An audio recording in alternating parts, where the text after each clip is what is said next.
Baik, untuk berikut adalah nama anggota dari kelompok 6. Bisa di next untuk slide-nya.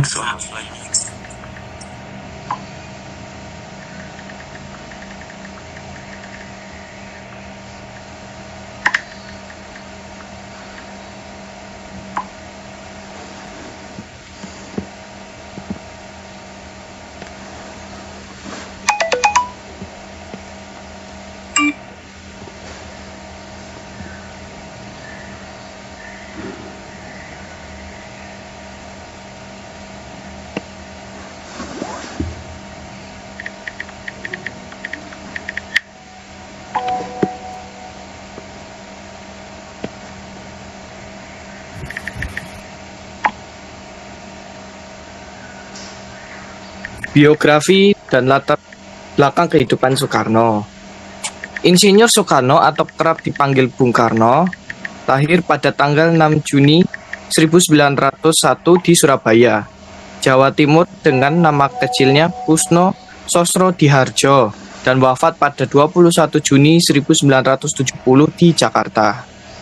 Bung Karno adalah anak dari pasangan Raden Soekani Sosrodihardjo dan Ida Ayu Nyomanrai. Karena sakit-sakitan, Soekarno kecil dirawat kakaknya bernama Raden Hardjo Dikromo di Tulungagung. Soekarno kembali tinggal dengan bapak dan ibunya pada 1909 di Mojokerto. Di Mojokerto itulah sang ayah ditugaskan sebagai kepala RST Inlandse School dan Soekarno pun sekolah di tempat itu. Sejak tinggal kembali bersama orang tuanya, Soekarno mengganti namanya dari Kusno menjadi Soekarno agar dirinya tidak sakit-sakitan lagi dan dapat tumbuh dengan sehat.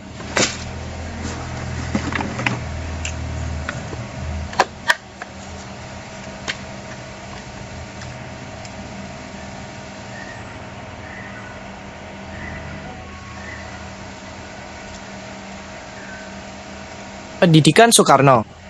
Soekarno memulai pendidikannya di Sekolah Rakyat Tulungagung sebelum pindah ke HIS dan ILS di Mojokerto.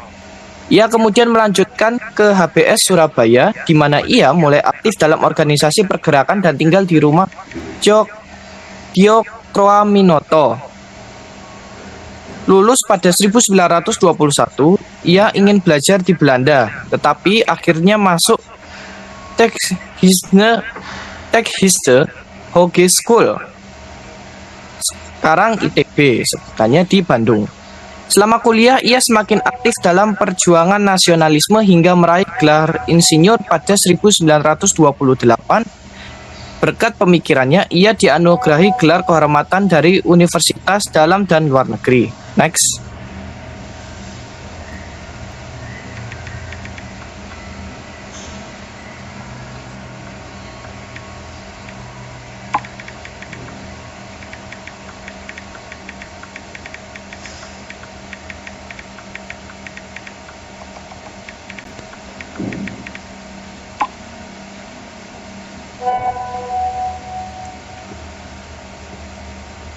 Perjalanan hidup Soekarno.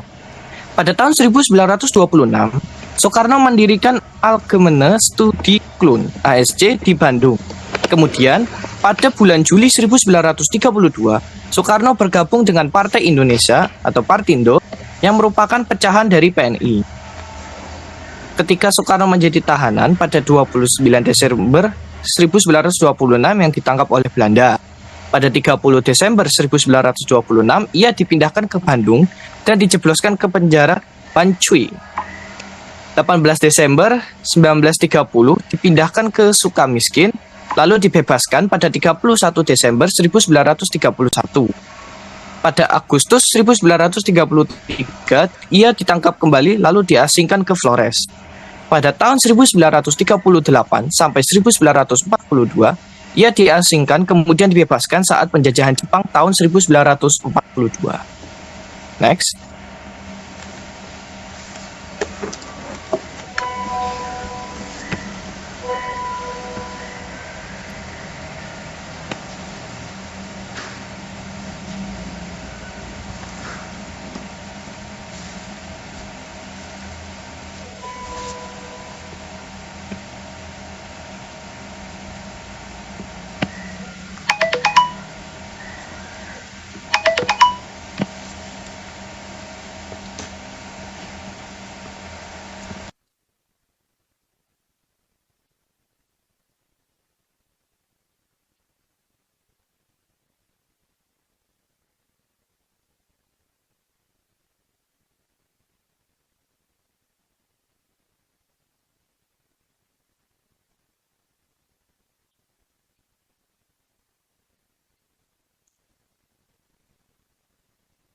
Pada masa kemerdekaan, Presiden Soekarno-Hatta diangkat sebagai Presiden dengan Perdana Menteri Republik Indonesia Serikat (RIS) dan jabatan Presiden Republik Indonesia diserahkan kepada Mr. Asad yang kemudian dikenal sebagai RI Jawa Tengah.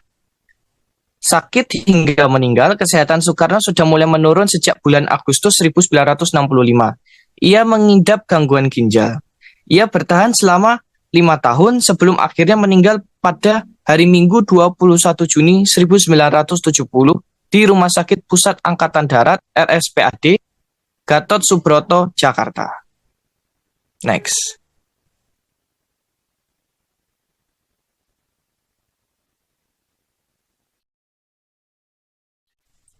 Baik, untuk berikutnya yaitu teladan dan perjuangan. Yang pertama yaitu nasionalisme dan cinta tanah air. Soekarno adalah tokoh yang sangat menjunjung tinggi nasionalisme dan cinta tanah air. Untuk berikutnya yaitu pentingnya pendidikan dan pembangunan karakter. Pak Soekarno menyadari bahwa pendidikan dan pembangunan karakter adalah kunci untuk kemajuan bangsa. Bisa di next. Lalu yang berikutnya yaitu perjuangan melawan imperialisme dan kolonialisme. Pak Soekarno adalah tokoh yang sangat anti terhadap imperialisme dan kolonialisme. Yang berikutnya yaitu Soekarno berperan sebagai pelindung dan penggerak seni di Indonesia untuk membangun identitas bangsa. Yaitu Soekarno, Presiden pertama Indonesia, memiliki kecintaan mendalam terhadap seni yang tercermin dalam berbagai aspek kehidupannya. Bisa di next.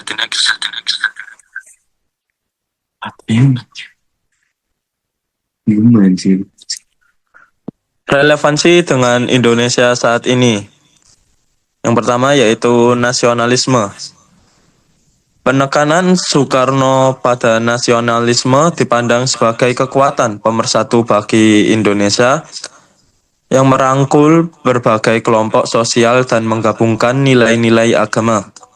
Yang berikutnya yaitu Pancasila, yaitu sebagai ajaran-ajaran Soekarno dipahami sebagai ajaran ilmiah karena memiliki dimensi ontologis, epistemologis, dan aksiologis. Yang berikutnya yaitu mengatasi tantangan modern. Ide-ide Soekarno dapat diterapkan untuk mengatasi isu-isu terkini seperti neoliberalisme dan fundamentalisme pasar yang dipandang sebagai bentuk kolonialisme modern. Next.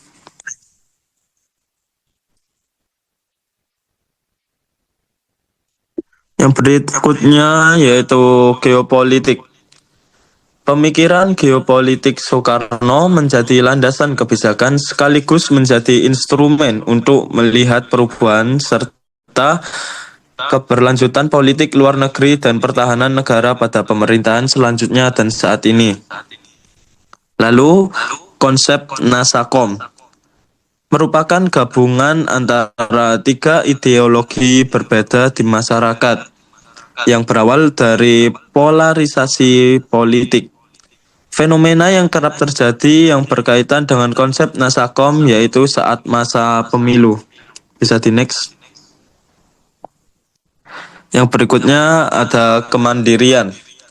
Era globalisasi dan digitalisasi saat ini, konsep kemandirian ekonomi menjadi penting untuk mengurangi ketergantungan pada investasi asing dan meningkatkan daya saing industri dalam negeri. Lalu ada marhainisme. Semangat marhainisme dalam pemikiran Soekarno perlu dihidupkan kembali melalui kebijakan yang berpihak pada rakyat kecil.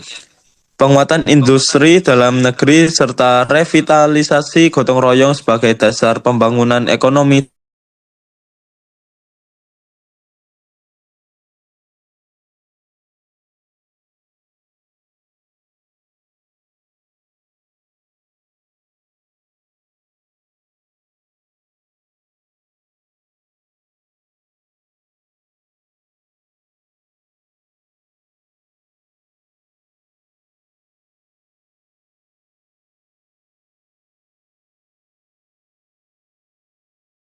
Ayah dari Bapak Agus Salim ini merupakan seorang kepala jaksa di Pengadilan Tinggi Riau. Nah, nama kelahiran Bapak Agus Salim sendiri adalah Mas Hudul Haq. Nah, Mas Hudul Haq ini nama kelahiran ya teman-teman. Nama Mas Hudul Haq ini sendiri memiliki arti yaitu pembela kebenaran. Bapak Agus Salim ini merupakan anak yang sudah terdidik dari ia kecil, yang kemudian Bapak Agus Salim menempuh pendidikan di ELS atau Europis Lageres School dan juga di HBS di Jakarta atau di Batavia pada waktu itu. Dan ketika lulus, Bapak Agus Salim juga berhasil menjadi lulusan terbaik di HBS se-Hindia Belanda. Jadi Bapak Agus Salim ini sangat berprestasi dalam bidang akademik. Boleh di next? Nah, kemudian ada juga nih pendidikan dari Bapak Agus Salim, karena kan sebelumnya ayahnya seorang kepala jaksa, jadi Bapak Agus Salim pasti memiliki pendidikan yang baik juga. Dan pada awal pendidikannya di pendidikan dasar dan juga menengah, Bapak Agus Salim mengenyam pendidikan di Europis Lageres School atau ELS yang setara, seperti sekolah dasar untuk anak-anak Eropa dan juga pribumi yang terpilih. Kemudian Bapak Agus Salim melanjutkan ke Hogere Burger School atau HBS di Jakarta dan atau bisa disebut di Batavia pada saat waktu itu. Nah, di HBS ini merupakan sekolah menengah ya teman-teman yang cukup bergengsi pada waktu itu, dan juga Bapak Agus Salim ini memiliki prestasi akademik di mana Bapak Agus Salim meraih peringkat terbaik di HBS atau Hogere Burger School. Tetapi Bapak Agus Salim ini tidak melanjutkan ke jenjang pendidikan yang lebih tinggi karena ada keterbatasan biaya dan juga sistem yang masih diskriminatif pada saat itu. Dan yang ketiga ini ada pendidikan non formal yang juga diraih oleh Bapak Agus Salim. Yang pertama, Bapak Agus Salim ini banyak belajar dari pengalaman jurnalistiknya, diplomasi dan pergerakan nasional. Dan juga Bapak Agus Salim ini aktif teman-teman dalam Sarekat Islam dan berbagai organisasi yang juga mendorong pendidikan serta kesadaran politik untuk rakyat. Selanjutnya akan dijelaskan oleh teman saya.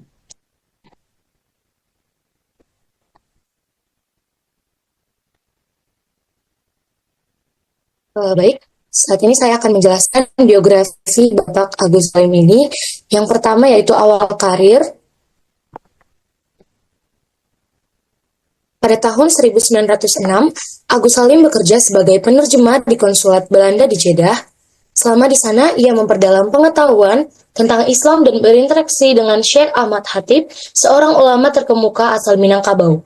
Pengalaman ini memperkaya wawasan keagamaannya dan membentuk pandangannya tentang reformasi Islam. Yang kedua, aktivisme dan jurnalisme. Sekembalinya ke Indonesia pada tahun 1911, Agus Salim aktif dalam dunia jurnalistik dan politik. Ia bergabung dengan Sarekat Islam pada tahun 1915 dan menjadi salah satu pemimpin utama organisasi tersebut. Selain itu, ia juga memimpin dan menulis untuk berbagai surat kabar seperti Hindia Baru pada tahun 1925 dan Fajar Asia pada tahun 1927 bersama H.O.S. Tjokroaminoto. Melalui media ini, Agus Salim menyuarakan pemikiran progresif tentang Islam dan kebangsaan. Yang ketiga, peran dalam kemerdekaan. Sebagai anggota BPUPKI, Agus Salim berkontribusi dalam perumusan dasar negara.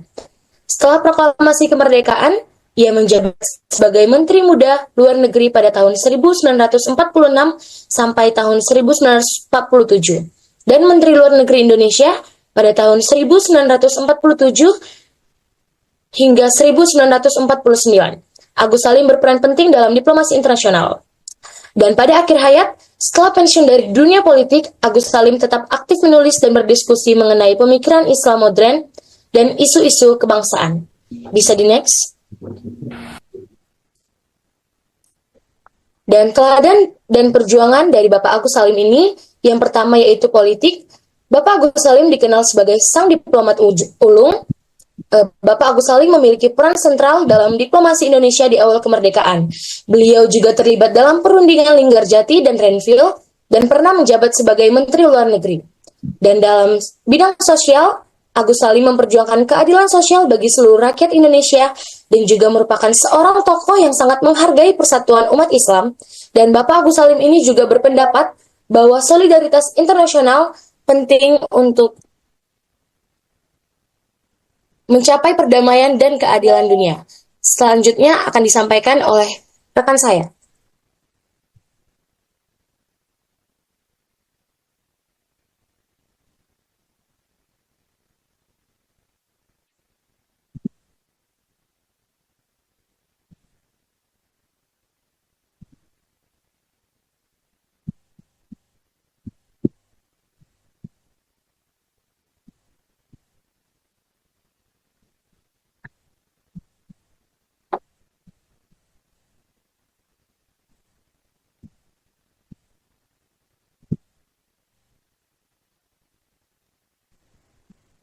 Oke, jadi di sini saya akan menjelaskan tentang pendidikan, kontribusi Agus Salim dalam pendidikan. Yang pertama itu dalam pendidikan agama.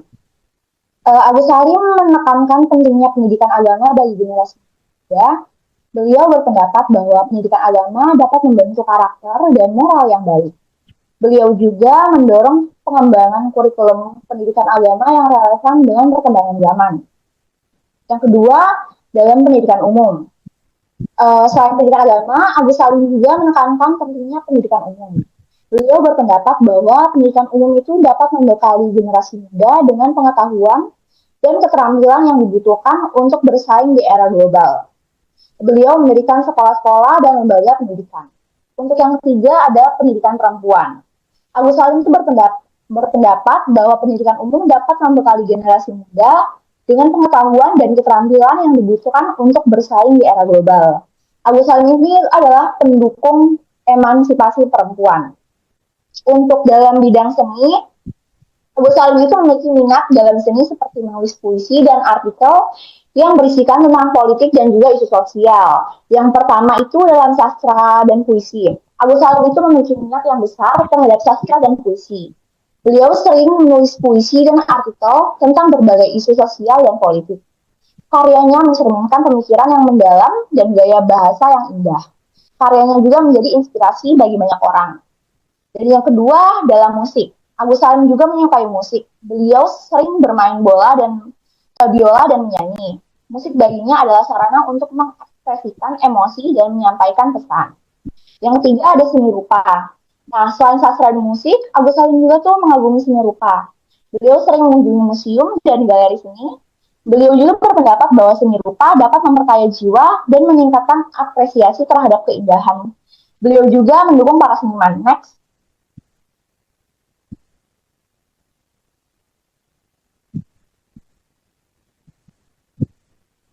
Relevansi dengan Indonesia saat ini, yang pertama dalam konsep pendidikan. Konsep pendidikan literasi yang diusung Haji Agus Salim tentunya masih relevansi dengan perkembangan saat ini. Haji Agus Salim menekankan agar peserta didik hendaknya belajar dari literasi dasar, yaitu membaca, menulis, dan berhitung. Dan yang kedua, dalam keislaman yang inklusif dan kontelektual, Agus Salim itu menekankan bahwa Islam adalah agama yang fleksibel dan dapat disesuaikan dengan konteks zaman. Ia percaya bahwa ajaran Islam mampu memberikan kontribusi pada pembangunan bangsa dan perdamaian dunia jika dipahami dengan cara yang inklusif dan rasional. Nah, ini adalah referensi dari pencarian Agus Salim tadi ya.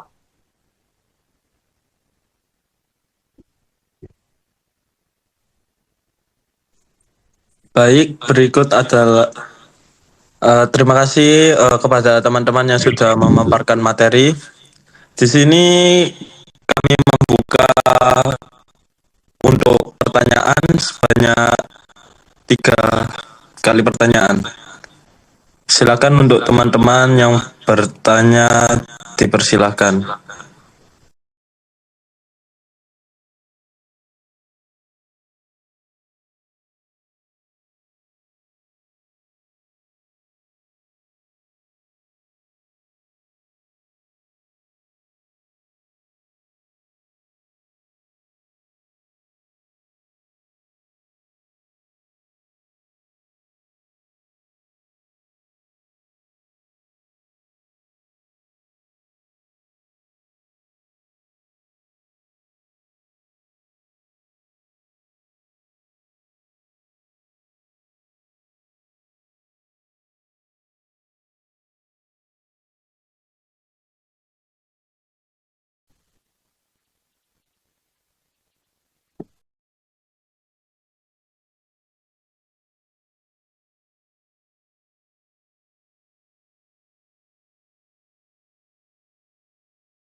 Ya, silakan.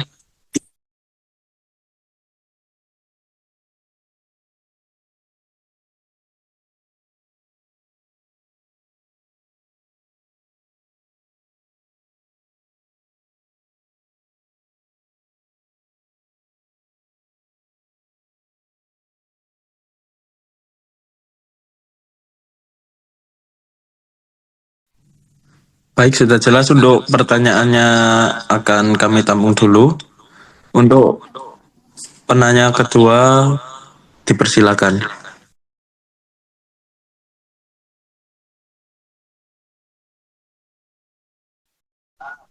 Permisi, saya mau bertanya, apakah sudah jelas suara saya? Sudah jelas. Ya, baik, jadi tadi teman-teman telah menyebutkan konsep marhenisme yang dimana konsep tersebut berpihak kepada rakyat kecil.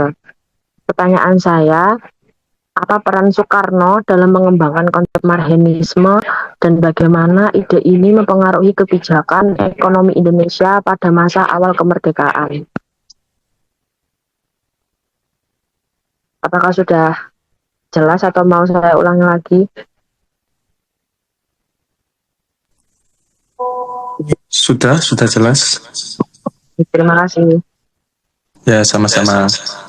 Untuk penanya ketiga, dipersilakan. Iya, pertanyaan juga. Tadi kan mungkin pertanyaan saya senada dengan marhenisme dan juga rakyat kecil tadi ya. Pak Soekarno itu kan memiliki gagasan juga tadi yang disebutkan Nasakom, nasionalis, agama, dan komunis. Mungkin dari kelompok yang mempresentasikan hari ini, kira-kira bagaimana tuh tentang Nasakom, nasionalis, agama, dan komunis juga? Apakah itu masih relevan hingga saat ini, dan apa juga andil Soekarno dalam terciptanya ideologi baru itu menggabungkan nasionalis, agama, dan komunis? Terima kasih.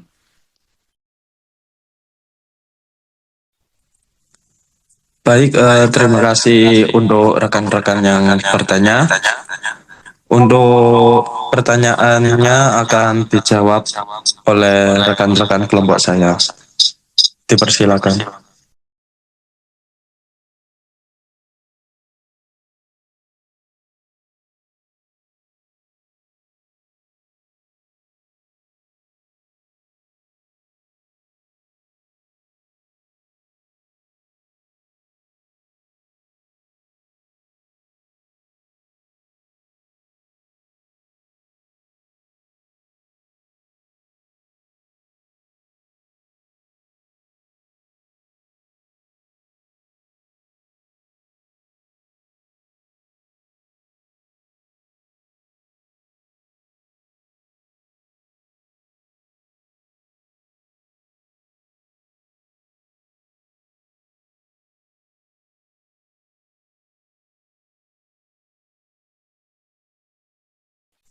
Sebentar, untuk jawabannya masih didiskusikan oleh rekan-rekan kelompok kami.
Baik, di sini saya akan menjawab untuk pertanyaan nomor 2, yaitu apa peran Soekarno dalam konsep Marhanisme dan bagaimana perannya dalam ekonomi awal di Indonesia. Jadi peran Soekarno dalam konsep Marhanisme yaitu menjadikan Marhanisme sebagai fondasi perjuangan politiknya untuk melawan kolonialisme dan kapitalisme.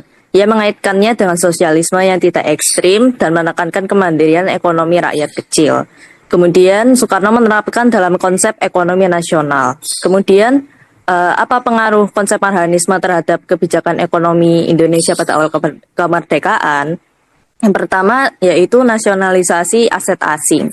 Pada tahun 1950-an, banyak perusahaan milik Belanda yang dinasionalisasi untuk dikelola oleh negara dan rakyat Indonesia. Yang kedua ialah sistem ekonomi terpimpin. Soekarno menerapkan demokrasi terpimpin pada tahun 1959 sampai 1966 yang menekankan di mana negara memiliki kontrol besar terhadap sektor ekonomi untuk mencegah eksploitasi oleh kapitalis asing. Yang ketiga adalah land reform dan kesejahteraan petani. Melalui Undang-Undang Pokok Agraria 1960, pemerintah berupaya mendistribusikan tanah kepada petani kecil agar mereka bisa lebih mandiri secara ekonomi.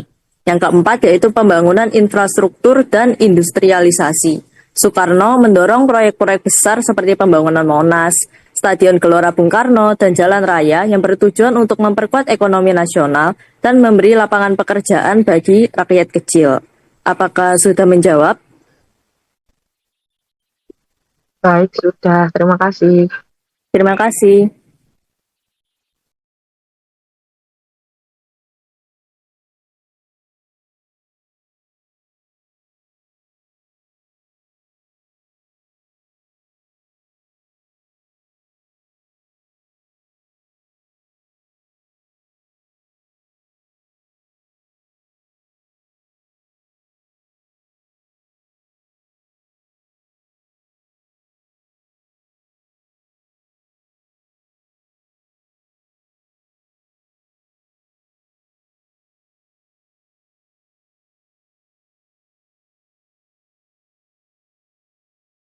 Baik, saya akan menjawab pertanyaan dari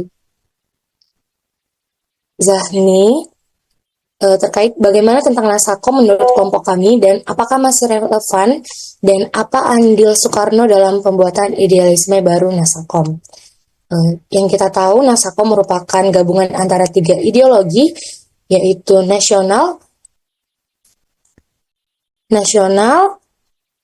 nasionalisme, agama, dan komunisme yang memiliki prinsip saling bertentangan, di mana kelompok Islam dan PKI yang menjadikan fenomena besar pada saat itu. Dan kita tahu juga bahwa Nasakom menunjukkan bahwa memaksakan kompromi tanpa keseimbangan yang jelas justru dapat memperburuk konflik, sehingga persatuan dalam keberagaman harus dibangun dengan prinsip demokrasi yang adil dan tidak memihak secara berlebihan kepada satu kelompok. Memang positifnya kita dapat menganggap Soekarno dapat menjaga persatuan nasional dengan merangkul berbagai ideologi, tetapi dinilai tidak realistis karena perbedaan ideologis yang tajam yang akhirnya justru memicu konflik politik dan ketegangan, terutama antara Islam dan komunisme. Dan andil Soekarno dalam ideologi ini, beliau yang mencetuskan Nasakom sangat besar, tetapi kegagalan konsep ini juga menunjukkan bahwa memaksa persatuan tanpa melihat realitas politik bisa berujung pada konflik. Apakah jawaban kami dapat diterima? Terima kasih.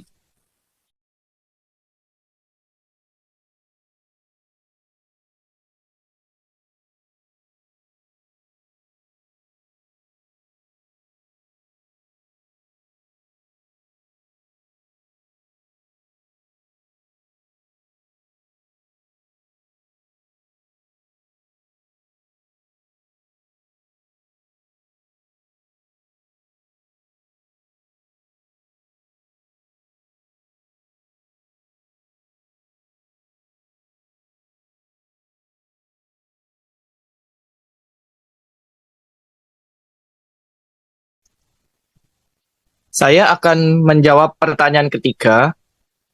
Bapak Haji Agus Salim memainkan peran penting dalam diplomasi Indonesia untuk mendapatkan pengakuan internasional setelah proklamasi kemerdekaan 1945. Sebagai diplomat ulung, ia menghadapi berbagai tantangan dengan strategi yang cerdas dan fleksibel. Ada beberapa cara yang digunakan oleh Bapak Haji Agus Salim untuk mengatasi tantangan diplomasi ini. Yang pertama, ia menggunakan pendekatan diplomasi cerdas. Bapak Agus Salim dulu dikenal sebagai orator ulung yang mampu meyakinkan pemimpin dunia. Ia menggunakan keahliannya dalam berbicara dan negosiasi untuk menarik simpati terhadap perjuangan Indonesia. Lalu cara kedua yang digunakan yaitu menggalang dukungan dengan negara-negara Arab. Salah satu keberhasilan Bapak Agus Salim adalah mendapatkan pengakuan dari Mesir pada 18 Maret 1947. Pengakuan ini sangat penting karena membuka jalan bagi negara-negara Arab lainnya untuk mengikuti langkah yang sama. Agus Salim memanfaatkan hubungan keislaman dan sejarah antara Indonesia dan dunia Arab untuk membangun dukungannya. Apakah pertanyaan ini apakah jawaban ini sudah terjawab? Oke, terima kasih.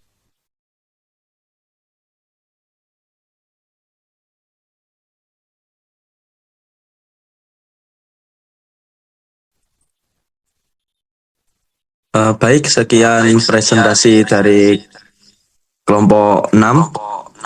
Terima kasih kepada rekan-rekan yang sudah bertanya dan sudah memperhatikan materi yang kami presentasikan. Baik, sekian, terima kasih dan mohon maaf. Silakan untuk kelompok berikutnya untuk presentasi.